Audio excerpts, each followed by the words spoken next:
पहले तक तो कांग्रेस पार्टी को एक देश में फेक न्यूज फैक्ट्री के रूप में जाना जाता था। अब उसको एक इंटरनेशनल फेक न्यूज फैक्ट्री के रूप में दुनिया जान रही है। डोनाल्ड ट्रम्प अपनी औकात, अपनी हैसियत, अपनी सीमाओं में रहो। क्या कहा कि भाई India denies Trump's claim said that no trade with US threat led to ceasefire. अब ये हिंदुस्तान के ऑफिशियल स्टैंड को नहीं समझते। ऐसी डिप्लोमेसी होती है, इन लोग को नहीं समझ में आता। ये ट्रोल बन गई है कांग्रेस पार्टी राहुल गांधी के अंडर में। इनको शशि थरूर से पूछना चाहिए, गुलाम नबी आजाद से पूछना चाहिए, मनीष तिवारी से पूछना चाहिए। कैसे डिप्लोमेसी होती है? रणधीर जायसवाल का स्टेटमेंट मोदी जी की सरकार का स्टेटमेंट होता है, पर ये सुनेंगे नहीं। ये बहरे होने की बात कर रहे हैं। प्रधानमंत्री नरेंद्र मोदी। अरे अलका जी, सवाल मुझसे पूछा गया है, फुल स्टॉप लगाइए, फुल स्टॉप। अब जवाब दीजिए। अरे फुल स्टॉप लगाइए अलका जी। पहले तो मैं कांग्रेस पार्टी को बहुत बहुत बधाई देना चाहता हूं, क्योंकि पहले तक तो कांग्रेस पार्टी को एक देश में फेक न्यूज फैक्ट्री के रूप में जाना जाता था। अब उसको बात तो सही है अब उसको एक इंटरनेशनल फेक न्यूज फैक्ट्री के रूप में दुनिया जान रही है। गजब बेइज्जती है। मैं अचंभित इस बात पे हूं कि प्रधानमंत्री नरेंद्र मोदी जी और डोनाल्ड ट्रंप की 35 मिनट की बातचीत भी डोनाल्ड ट्रंप के आग्रह के ऊपर भारत के विदेश सचिव ने देश भर में स्टैंड स्पष्ट कर दिया। एकदम से जयराम रमेश के हाथ में ये 27 जनवरी 2025 का यूएस व्हाइट हाउस का कम्युनिके आता है और उसको वो मीडिया के सामने रख रहे थे हिंदुस्तान को नीचा दिखाने के लिए। ऐसा तो हो नहीं सकता जयराम रमेश को नहीं पता था। क्यों? क्योंकि उनको पता था इस टाइमिंग पे जितना फर्जी न्यूज कांग्रेस पार्टी फैला रही थी और पाकिस्तान फैला रहा था वो बस्ट हो चुकी है, तो जयराम रमेश ने एक और फेक न्यूज फैलाई। ये एक इकलौती बात नहीं है। याद करिए, इन्होंने एक फेक न्यूज फैलाई थी कि G7 में भारत के प्रधानमंत्री को नहीं बुलाया गया है। कैसे कैसे लोग रहते हैं यार यहाँ पर। उसके बाद में वो भी साबित हुई, मतलब G7 में भारत को बुलाया गया था, कांग्रेस पार्टी नाराज थी। ये बड़ी अच्छी बात कही है। और मैं आपसे दोबारा कह रही हूँ, कांग्रेस और भाजपा की कोई निजी लड़ाई नहीं है। ये सत्ता विपक्ष की कोई निजी लड़ाई नहीं है।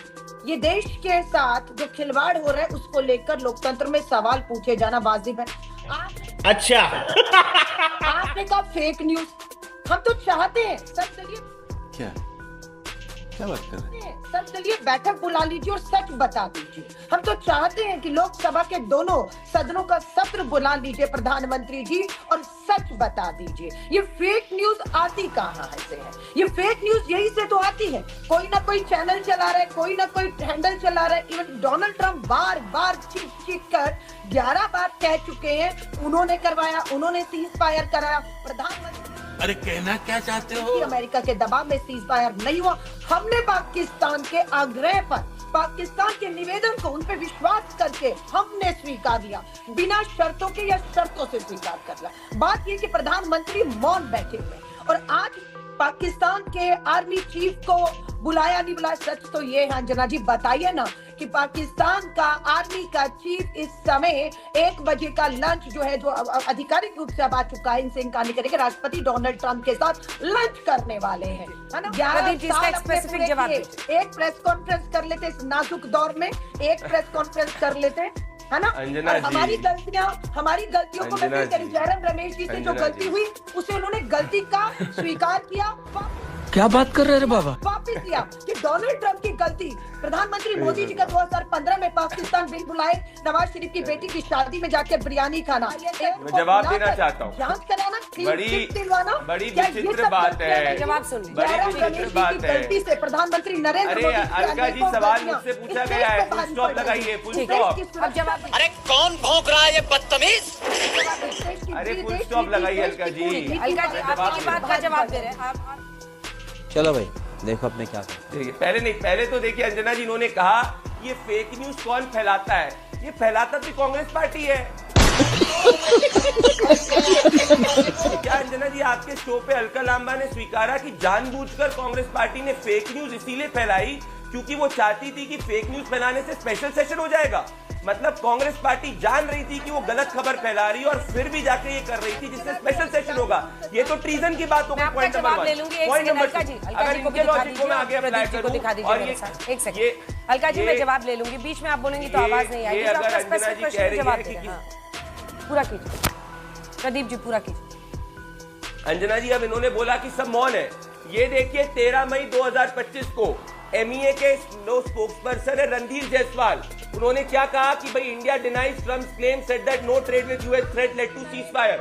अब ये हिंदुस्तान के ऑफिशियल स्टैंड को नहीं समझते, ऐसी डिप्लोमेसी होती है। इन लोग को नहीं समझ में आता, ये ट्रोल बन गई है कांग्रेस पार्टी राहुल गांधी के अंडर में। इनको शशि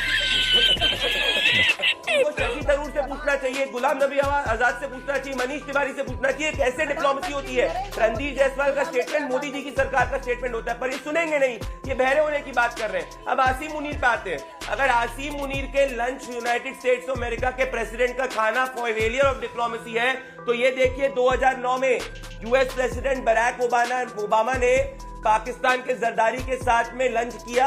उस वक्त हमने 26/11 आतंकवादी हमले के बाद चीटी भी पाकिस्तान में नहीं मारी। तो क्या जलका लांबा स्वीकार रही है कि उनकी फॉरेन पॉलिसी फेलियर थी? असली फेलियर ये होता है कि 26/11 का आतंकवादी हमला होता है। ये रही आज तक की इस वक्त की रिपोर्ट में आपको बता रहा हूं, इंडिया टुडे की रिपोर्ट, कि बराक ओबामा ने पाकिस्तान के रोल तक को इग्नोर कर दिया था 2010 में, और फर्क है 2016 में यूएस जो है पाकिस्तान के रोल को कॉल आउट कर रहा है। कौन किसके साथ लंच का है उस हिसाब से भारत की पॉलिसी नहीं तय होती है। भारत की पॉलिसी ये होती है कि पाकिस्तान अगर गोली देगा तो हम गोले से जवाब देंगे। पता नहीं राहुल गांधी से ज्यादा अलका लांबा के शब्द पे डोनाल्ड ट्रंप का प्रयोग हो गया है। क्या पता फंडिंग चीन से हटके कहीं और से आने लग रही है क्या अलका जी? जवाब दीजिए अलका जी, अब जवाब दीजिए। कहाँ है अलका जी अपने जवाब दे रहे हैं। कौन सी सीक्रेट लोकेशन पे अलका जी?